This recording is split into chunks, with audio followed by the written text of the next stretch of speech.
नमस्कार, मैं डॉक्टर ईतू सिंह आपका अपने चैनल अर्थात में स्वागत करती हूँ। हम पढ़ रहे हैं दलित लेखक तुलसी राम की आत्मकथा मुर्दैया। अब तक मैंने इसके 5 अध्यायों का पाठ कर लिया है। उन अध्यायों का लिंक मैंने डिस्क्रिप्शन बॉक्स में दे दिया है। अब हम पढ़ेंगे 6ठा अध्याय 2 भागों में, जिसका शीर्षक है चले बुद्ध की राह। भविष्य में दार्शनिक उड़ान के हिसाब से 9वीं कक्षा की पढ़ाई एक नया मोड़ बनकर आई। अनेक अध्यापक, अनेक गुण। प्रिंसिपल धर्मदेव मिश्र आजमगढ़ के वीर रस के प्रसिद्ध कवि श्याम नारायण पांडे के गांव डुमरांव के रहने वाले थे।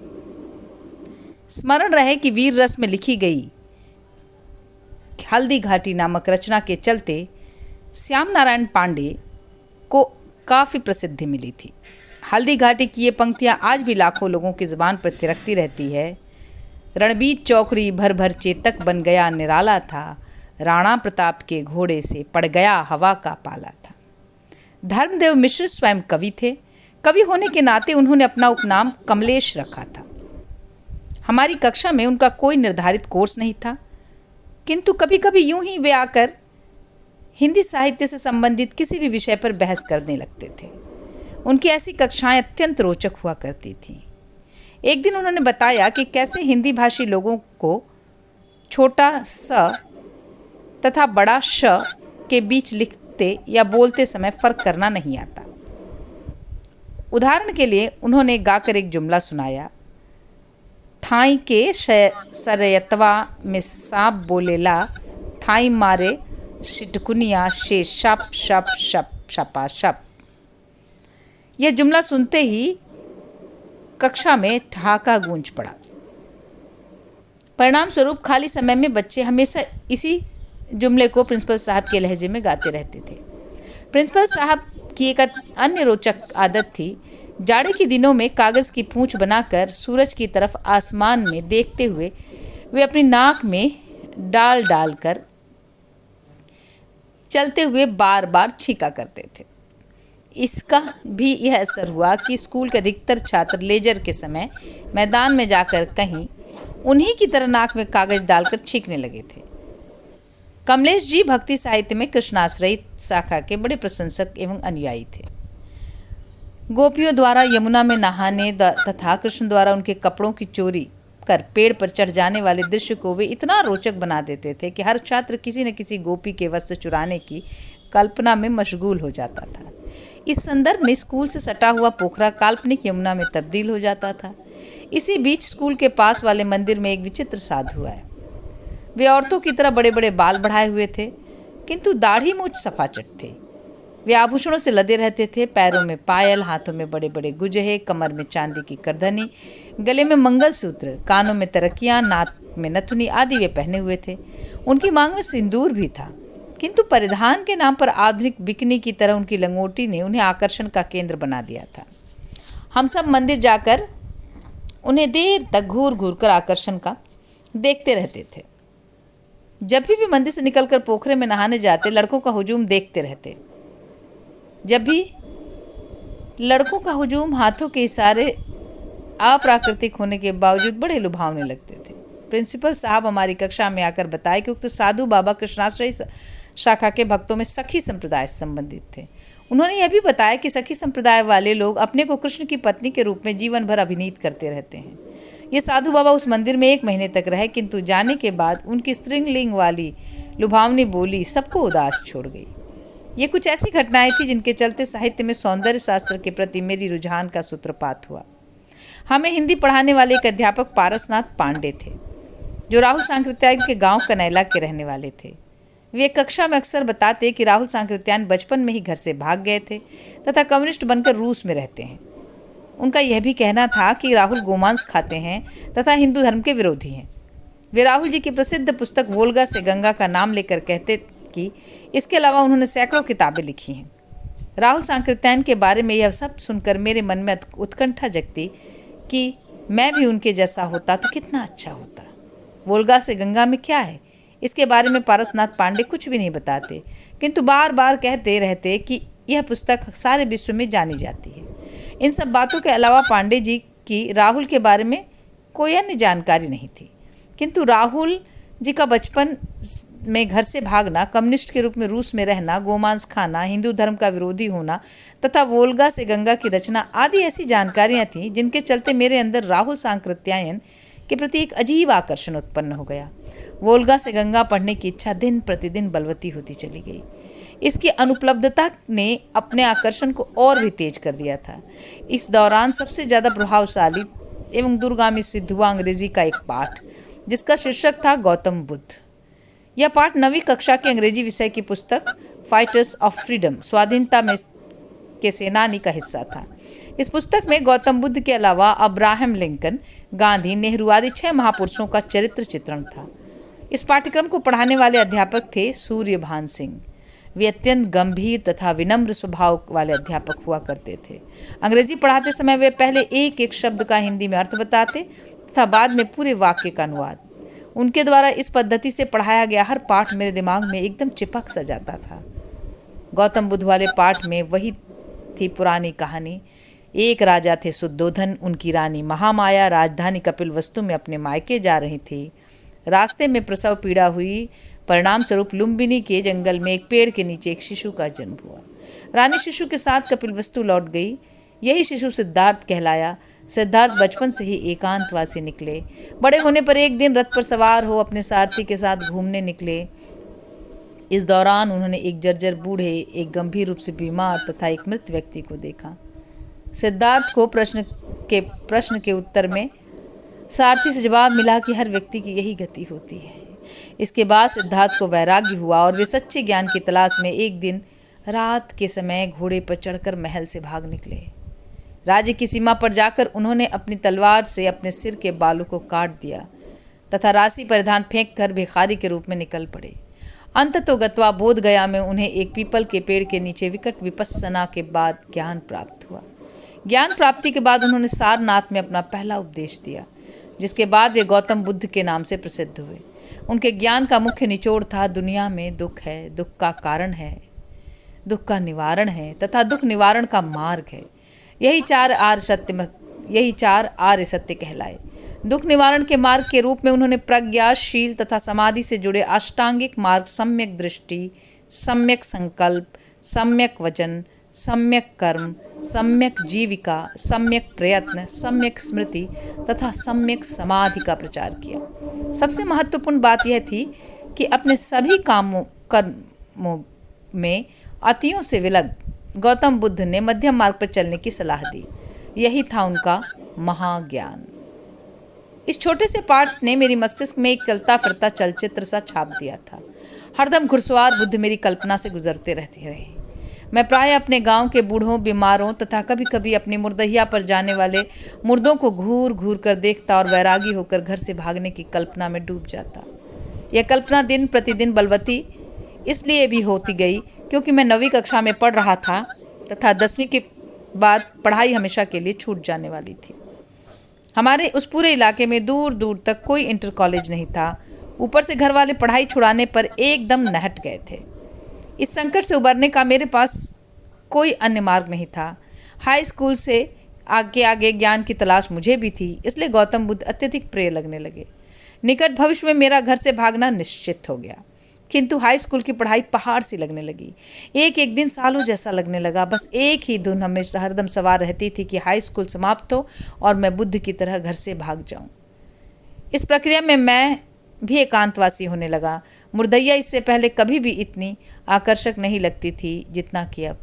मुर्दैया से लगे गिद्धों वाले बड़े पीपल के पेड़ की जड़ पर मैं अक्सर बैठकर घुटनों पर केहनी टिकाए हुए हाथ पर मुंह रखकर एक चिंतनशील तस्वीर में बदल जाता और एक अनियत भविष्य की कल्पना में सो जाता। इस दौरान उस पीपल की ऊंची पुतलुकियों डालों पर बैठे गिद्ध की दूध नुमा सफ़ेद विष्टा फचफचाकर मेरे सिर पर गिरती, जिससे तंद्रा भंग होते ही सारे विचार भी भंग हो जाते और मैं प्रायः पलाश के पत्तों से सिर को पोंछता हुआ पत्तों में सिर के पोखरे की तरफ भागता। मुर्दहिया पर चरवाहों के बीच अब न तो वह पुरानी लक्कड़ ध्वनि पसंद आती और न ही उस पर नटिनियों का नाच। मेरे वैरागी होने की कल्पना से गांव के सहपाठी चिखुर हमेशा अपनी सहमति जताते। चरवाही के दौरान हम दोनों किसी के खेत से पकी पकी धान की बालियां पांग कर लाते और गमछा बिछाकर उन्हें लाठी के हूरे से मूसल की तरह कूच कूच कर चावल बना देते। इस थोड़े से चावल को हम मुर्दहिया पर आग जलाकर छोटी सी मिट्टी की भरकी में पकाते तथा वहीं किसी की बकरी को दूह कर पलास के पत्तों के दोनों में दूध निकालते। बकरी के इस कच्चे दूध में सिंघोर के पत्ती के तोड़ने से निकलते द्रव को की एक दो बूंद को मिला दिया जाता, जिससे तत्काल दही जम जाता। भरकी में ही मटर की दाल पकाई जाती, जिसमें पलास का पत्ता डाल देने से वह तुरंत गल जाती। इस तरह के वन विहार से मैं प्रायः अपने संभावित वैरागी जीवन का अभ्यास करता। जोन्हरी के खेतों में पड़े मचान पर अकेले सोते हुए रात में सियारों की जोर जोर से चिल्लाते हुए लूहा लूहा कहकर भगाना भी मुझे बहुत अच्छा लगता था। यह बात और थी कि जोन्हरी के खेत सुदेसर पांडे के होते थे। उन दिनों बड़ी संख्या में सियार जोन्हरी की अधकच्ची बालियों को खा जाते थे, अतः गांव वाले सियारों से बहुत चिढ़ते थे। इस चिढ़ के कारण सियार देखते ही लोग उन्हें दूर दूर तक दौड़ा देते थे। उन दिनों सन 1963 के जाड़ों के दिन थे। हमारे घर पर एक पुराना बूढ़ा बैल था जो अब हरवाही के काम नहीं करता था। वह जब भी जमीन पर बैठता तो उठ नहीं पाता था। उसे चारा देने के लिए उठाने के लिए दो व्यक्ति उसके पेट के नीचे बांस की कांडी डालकर ऊपर की तरफ टानते, तब जाकर वह उठ खड़ा होता था। इस बैल को घर वाले बुढ़ऊ दादा कहते थे। अंततोगत्वा एक दिन बुढ़ऊ दादा चारों पैर फैलाकर जमीन पर ऐसे पड़ गए कि बांस की काड़ी के उठगन देने के बावजूद नहीं उठ पाए। उनके मुंह से झाग निकल रहा था। चौधरानी चाची तथा मेरी माँ समेत घर की कई महिलाएं बुढ़ऊ दादा को घेर कर घूरने लगीं। बुढ़ऊ दादा के चारों पैर एकदम तनेन हो गए। जाहिर है कि अब वे इस दुनिया से जा चुके थे। मुर्दैया पर कर्मकांड स्वरूप मुन्नर चाचा ने एक बार फिर मेरी सहायता से चमड़ा छुड़ाया।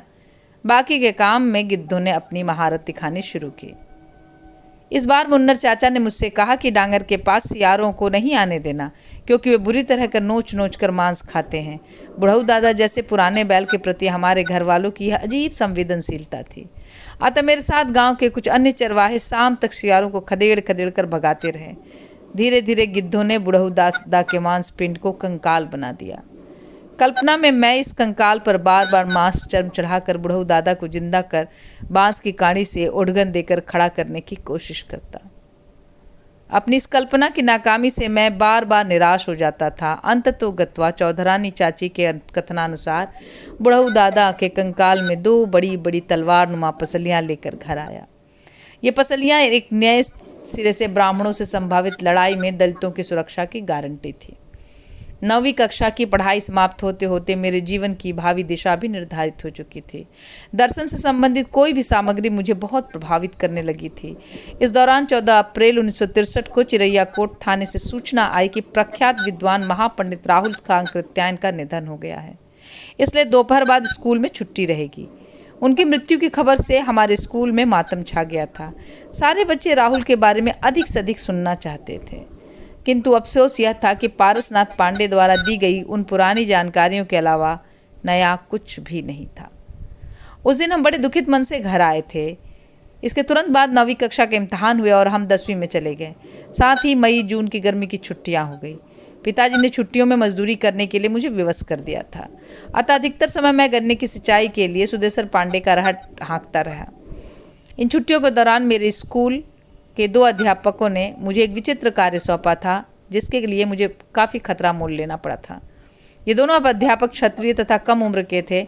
इन दोनों अध्यापकों से हमारी कक्षा की एक क्षत्रिय छात्र का बेहद लगाव हो गया था। इस छात्र का स्कूल के करीब 7 किलोमीटर दूर गांव था। ये दोनों अध्यापक मुझ में बेहद विश्वास रखते थे। अतः उस छुट्टी के दौरान वे संयुक्त रूप से चिट्ठी लिखकर मुझे देते थे, जिसे लेकर मैं उस छात्र के गांव जाया करता था। उसके गांव के पास भी एक पोखरा था, जिसके किनारे एक भीठा पर एक कमरे का शिवलिंग नाव वाला मंदिर था। उसमें कोई पुजारी नहीं होता था। पूर्व निर्धारित कार्यक्रम के अनुसार उसी मंदिर पर चिट्ठी सौंपना होता था। मैं इन दोनों अध्यापकों द्वारा लिखित चिट्ठी को पलाश के एक बड़े पत्ते का लिफाफा बनाकर उसके अंदर रखकर बबूल के बड़े बड़े कांटों से मिला देता था। उन दिनों प्रायः लोग पलाश के पत्ते में फूल लपेटकर मंदिरों में पूजा के लिए जाया करते थे। इसलिए मैं भी चिट्ठी की पहचान मिटा देने के हिसाब से पलास के पत्ते के दोने में उसे पूजा के फूलों की शक्ल दे देता था। पोखरे के पास गन्ने के खेत थे। मैं उन्हीं गन्ने के खेत की फसलों के बीच छिपा रहता था। इस बीच पोखरे के मंदिर के पास उस छात्र को आते देख जल्दी से उस दोने को वहीं फेंक कर पुनः गन्ने के खेत में आ जाता तथा उस छात्र द्वारा जवाब में लिखी गई चिट्ठी को वापस लेकर उन अध्यापकों को सौंप देता। इस तरह मैंने 3 चिट्ठियों का आदान प्रदान उस छुट्टी में सफलतापूर्वक किया था। इस प्रयास में मैं भयभीत रूप से डरा हुआ करता रहता था, क्योंकि वह छात्र एक बड़े जमींदार की बेटी थी। अतः इस त्रिकोणीय कथा का प्रतिफल कुछ भी नहीं निकल सका। 10वीं कक्षा के मध्य में ही उस छात्रा का कहीं अन्यत्र विवाह हो गया।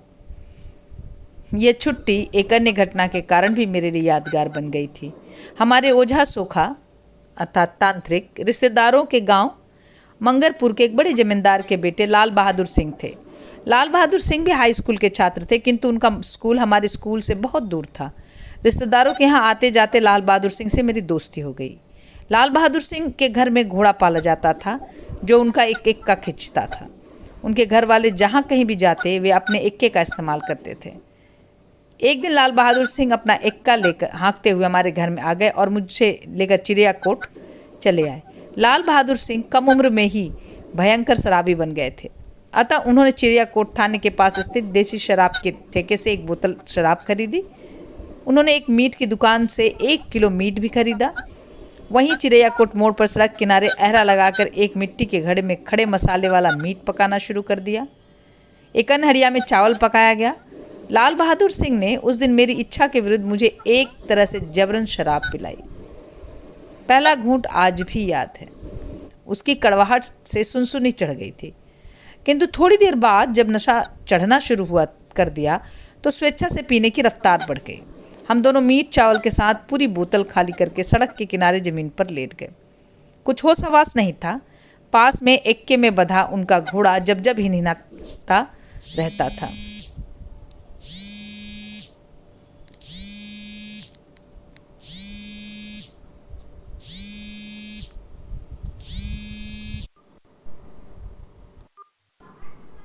शराब पीने की इस पहले अवसर ही ने मुझे नशे में एकदम चकनाचूर कर दिया था, किंतु बार बार सोचने पर मजबूर हो जाता था कि जब घर वाले मुझे इस हालत में देखेंगे तो मैं क्या जवाब दूंगा। उठकर हम दोनों कुछ कदम चलने का अभ्यास करते, किंतु बहरा कर एक दूसरे के ऊपर गिर पड़ते। इस बीच आजमगढ़ से गाजीपुर आने वाली यूपी रोडवेज की शाम 7 बजे वाली बस भोंपू बजाते हुए हमारे बगल से गुजर गई। उसकी तेज हेडलाइट से हमारी आंखें चौंधी आ गई थी। हमारे पास कोई घड़ी तो थी नहीं, किंतु इस बस की चिड़ियाकोट से रोज 7 बजे गुजरने वाली घोषित समय सारणी से मैं यह सोचकर अत्यंत चिंतित होने लगा कि अपने गांव पहुंचते पहुंचते काफ़ी रात हो जाएगी। मैं बार बार लाल बहादुर सिंह से गांव चलने को कहता तो वे हर बार अपने गांव ले जाने की जिद करने लगते थे। हम दोनों अपनी अपनी जिद पर काफ़ी देर तक अड़े रहे। अंततोगत्वा उस घोर नशे की हालत में लाल बहादुर सिंह की सामंती पृष्ठभूमि जाग उठी और वे काफ़ी देर तक शब्दों में ही मेरी माँ बहन का इस्तेमाल करते रहे। उनके इस व्यवहार से आतंकित होकर मैं एकदम अवाक रह गया था। मैंने बिना कुछ बोले लड़खड़ाते हुए वहाँ से 7 किलोमीटर दूर स्थित अपने गांव की तरफ चल पड़ा। अभी मुश्किल से मैं 50 कदम चला था कि पीछे से तेजी से आकर लाल बहादुर सिंह मेरी दोनों टांगों को पकड़कर बैठ गए और गिड़गिड़ाते हुए माफ़ी मांगने लगे। उनके मुंह से बार बार निकलता, हम तो कि कितना गरियौनी है। हम दोनों वापस एक्के के पास आ गए और लाल बहादुर सिंह घोड़े को चाबुक से बार बार प्रहार करते हुए मेरे गांव की तरफ चल पड़े। अंधेरी रात में घोड़ा बार बार बिदक कर सड़क पर नहट जाता था। इस प्रक्रिया में उस घोड़े पर सैकड़ों चाबुक पड़े थे। हम बड़ी मुश्किल से देर रात तक सोता पड़ने पर अपने गांव पहुंचे। लाल बहादुर सिंह को देखकर रात में किसी ने कुछ नहीं कहा। एक बैल वाली हौदी में मैंने चारा पानी डाल दिया तथा घोड़े को खूंटे से बांधकर हम दोनों घर के सामने हुए मंगरपुर लौट गए। सवेरा होने पर लाल बहादुर सिंह अपना एक्का हाँकते हुए मंगरपुर लौट गए। दूसरे दिन उनके जाने के बाद एक बार फिर मेरा सामना नग्गर चाचा की गालियों की बौछार से हुआ। शराब पीने की इस घटना से घर वालों के इस तर्क को बड़ा बल मिला था कि अब मैं एक छटा हुआ आवारा लफंगा बन गया हूँ। मेरी पढ़ाई छुड़ा देने की मुहिम को एक बार नया बल मिल गया। शराब पीने वाली बात पूरे गांव में तेजी से फैल गई। गांव के ब्राह्मण हमारे घर वालों से कहते कि ज़्यादा पढ़ने से लोग पागल हो जाते हैं, इसलिए बच्चों को ज़्यादा नहीं पढ़ाना चाहिए।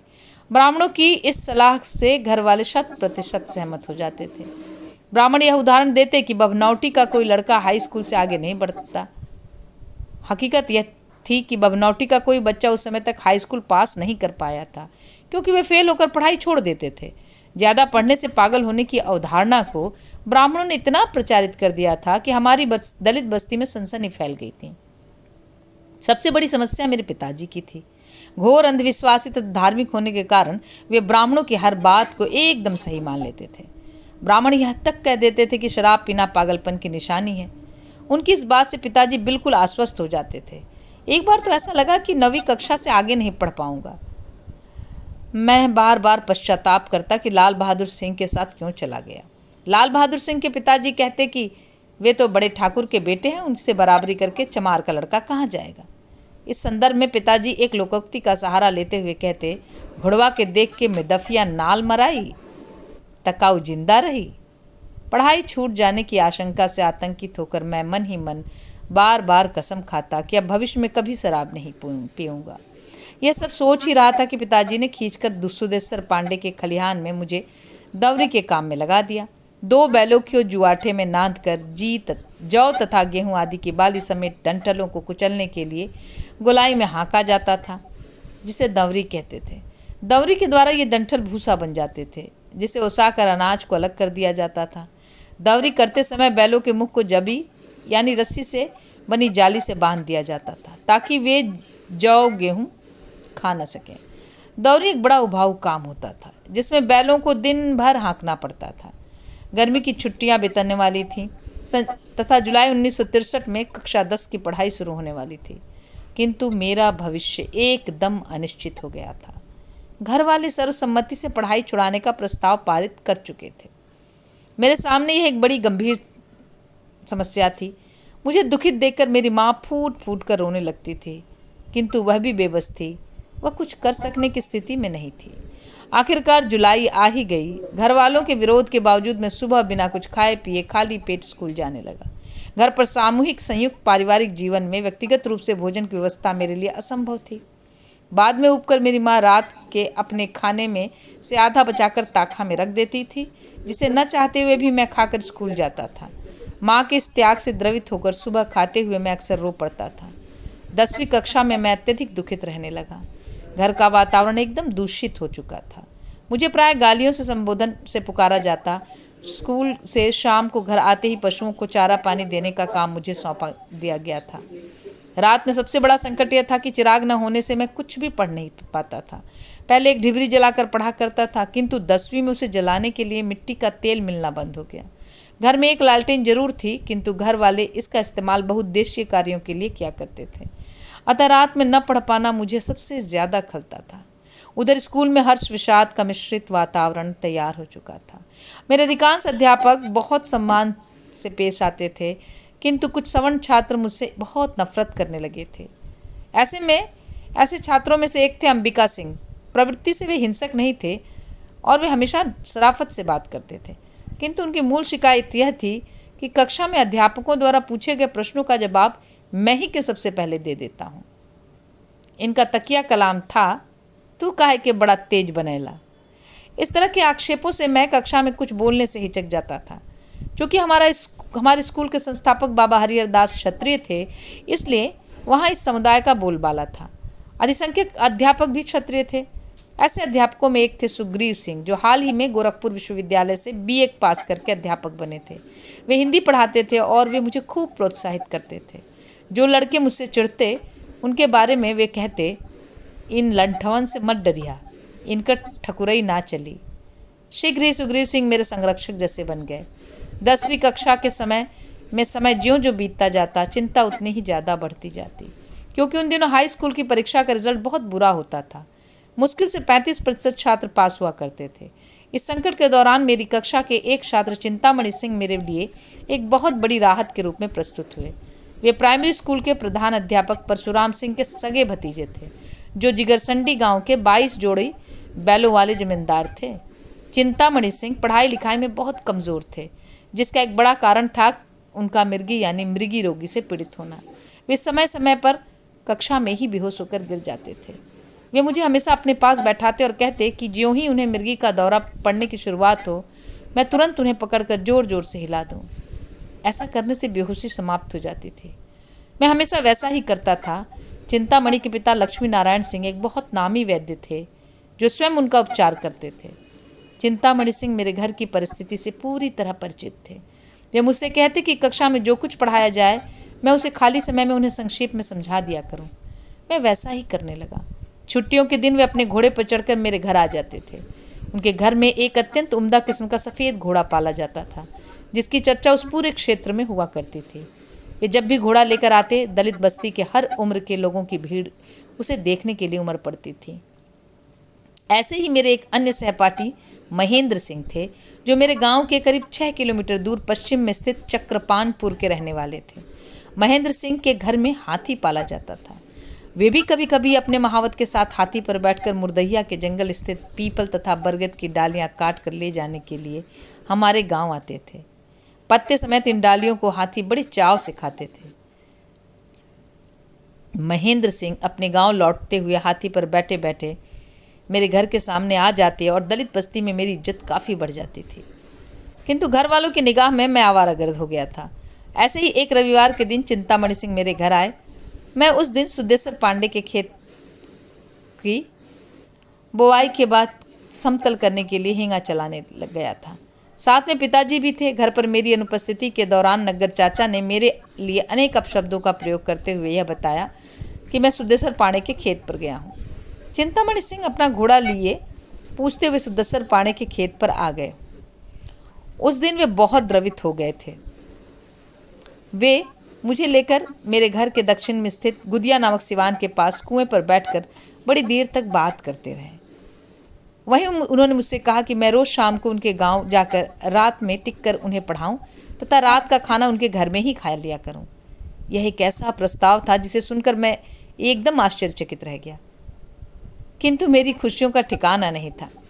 मैं घर के जंजाल से छुटकारा पाना चाहता था। साथ ही इस बात की भी खुशी थी कि अब मेरी माँ को रात में अधपिटवा खाना से कुछ राहत मिल जाएगी।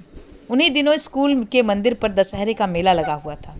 परंपरा के अनुसार इलाके के कई जमींदार अपने हाथी घोड़ों के साथ मेले की दौड़ में हिस्सा लेते थे।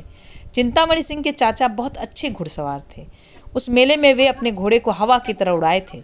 इसी मेले के दूसरे दिन मैं रोज़ शाम को करीब 1.5 घंटे पैदल चलकर चिंतामणि सिंह के गांव जिगर संडी चला जाता था। उनका एक बहुत बड़ा मकान था, जिसके बगल में एक बहुत लंबा चौड़ा अलग बरामदा था, जिसमें उनके 22 जोड़ी बैल बांधे जाते थे। उसी बरामदे से सटे 3-4 कमरे थे। एक कमरे में उनका घोड़ा बंधा रहता था। एक अन्य कमरे में रात में उनके 2 दलित मजदूर सोते थे, जो बैलों की देखभाल के लिए रखे गए थे। रात में चिंतामणि सिंह अपने घर में से खाना लाकर एक मजदूर की थाली में डाल देते थे। मैं जब खा लेता था तो वे मजदूर को खिलाते थे। रात में वे मुझे इतना ज़्यादा खिला देते थे कि सुबह कुछ भी खाने का मन नहीं करता था। रात का खाना खाने के बाद वहीं एक कमरे में कुर्सी टेबल रख दिया गया था, जिस पर बैठकर मैं चिंतामणि सिंह को पढ़ाया करता था। मैं जब भी पढ़ाना शुरू करता, वे थोड़ी देर बाद ऊँघने लगते थे। मैं उन्हें जगह जगह कर पढ़ने पर मजबूर करता। वे देर रात तक सोने के लिए अपने घर के अंदर चले जाते थे और मैं उन्हीं मजदूरों के कमरे में सो जाता था। सवेरा होते ही मैं अपने गांव वापस चला जाता था। इसके बाद मैं स्कूल जाता। वे गणित, रेखा गणित तथा अंग्रेजी में बहुत कमज़ोर थे। वैसे मैं हाई स्कूल में निर्धारित 5 विषयों को बारी बारी से उन्हें रोज़ पढ़ाता था, किंतु तीनों विषयों पर विशेष ध्यान देता था, क्योंकि उन दिनों सबसे ज़्यादा छात्र इन्हीं विषयों में फेल हो जाते थे। रात में पढ़ाते समय सबसे रोचक बात यह होती थी कि बगल में बंधा हुआ उनका घोड़ा बीच बीच में हिनहिना उठता था, जिसे सुनकर मेरा पूरा ध्यान घुड़सवार होकर घर से भागते हुए गौतम बुद्ध की तरफ चला जाता था तथा कुछ समय के लिए मैं एक गंभीर दार्शनिक सोच में तल्लीन हो जाता था। घर से भागने की कल्पना बार बार जागृत हो जाती थी। स्वतः स्फुट ढंग से यह विचार भी उत्पन्न होता रहता था कि चिंतामणि सिंह का घोड़ा चुराऊं और उस पर बैठकर बुद्ध की तरह भाग जाऊं। ऐसा सोचते सोचते मैं एकदम गंभीर हो जाता था। ऐसा देखकर चिंतामणि सिंह बार बार गंभीरता का कारण पूछते। मैं उन्हें हर बार बहका देता और कहता कि कोई कारण नहीं है, इसी तरह चिंतामणि सिंह के घर पर एक अन्य दृश्य मुझे बहुत आकर्षक लगता है। उनके 22 जोड़ी बैल एक कतार में गड़ी हड्डियों के साथ एक साथ चारा खाते हुए बड़ा मोहक दृश्य पैदा कर देते थे। उनके सारे बैल हृष्ट पुष्ट होते थे। आज जब मैं उनके 22 जोड़ी बैलों को याद करता हूँ तो अचानक मेरे दिमाग में सुत्त पिटक के वर्णित प्राचीन कोसल क्षेत्र का वह ब्राह्मण याद आ जाता है जो अपनी 14 बैलों की चोरी के चलते बहुत दुखी रहा करता था। एक बार उसके गांव के पास गौतम बुद्ध ठहरे हुए थे। किसी ने उस ब्राह्मण से कहा कि वह बुद्ध के पास चला जाए तो उसका दुख समाप्त हो जाएगा, क्योंकि बुद्ध दुखों पर विजय प्राप्त करने के हमेशा सुखी रहते हैं। तब वह ब्राह्मण बुद्ध से मिलने जा रहा था तो रास्ते में सोच सोचकर बड़बड़ाता जाता था कि बुद्ध शायद इसीलिए सुखी रहते होंगे क्योंकि उनके 14 बैल चोरी नहीं हुए होंगे, या वे इसीलिए सुखी होंगे क्योंकि उनके अन्नागार में चूहे व्यायाम नहीं करते होंगे, या वे इसीलिए सुखी होंगे क्योंकि उनकी खटिया में ऊड़स यानी खटमल नहीं पड़े होंगे, या वे इसीलिए सुखी होंगे क्योंकि उनकी पत्नी रोज सुबह पाद प्रहार से उन्हें जगाती नहीं होगी, आदि आदि। अध्याय 6 का पहला भाग यहीं समाप्त होता है। अगले वीडियो में इसके आगे का भाग पढ़ेंगे। धन्यवाद।